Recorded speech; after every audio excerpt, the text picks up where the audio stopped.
Let me ask you, what is your assessment of the situation today?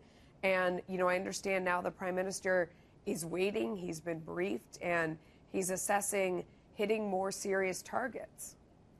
Melissa, what we have seen is another act of aggression from Hamas against Israel. This time, it hit my community, my village, the very street where I live with my family in Israel. A house was destroyed, 7 people were wounded, and they are targeting civilian population. So we will not sit idly by. We retaliated, and Prime Minister Netanyahu made it very clear that the leaders of Hamas will not be able to sleep at night if they will continue to target civilians in Israel. So our Air Force is striking in Gaza, and we're sending a very clear message to the Hamas. Yeah. We will retaliate. You will pay a heavy price for that.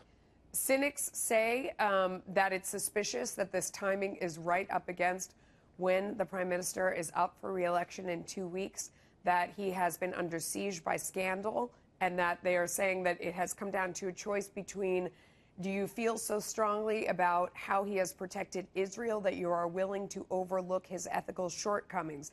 These are what the critics are saying, and they find suspicion in this timing that maybe there was provocation. How do you respond?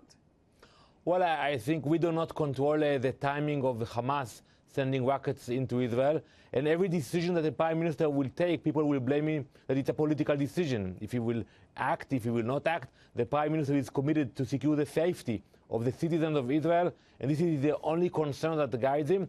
And I'm sure he will continue to be strong fighting against Hamas.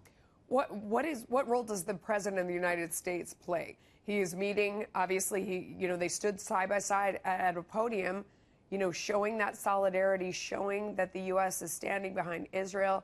Prime Minister Netanyahu saying that this is the closest friend in a president that Israel has ever had in the U.S. How meaningful is that? So today it was a very important meeting. President Trump announced that he is recognizing our sovereignty over the Golan Heights, a place where was used by the Syrians to attacks on the Sea of Galilee, on our communities up north.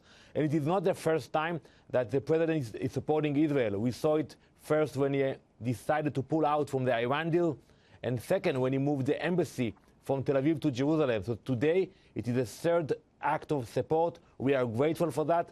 We know we can trust the administration, and we have a strong bond with the American people. Ambassador Danon, thank you for your time today. We appreciate it.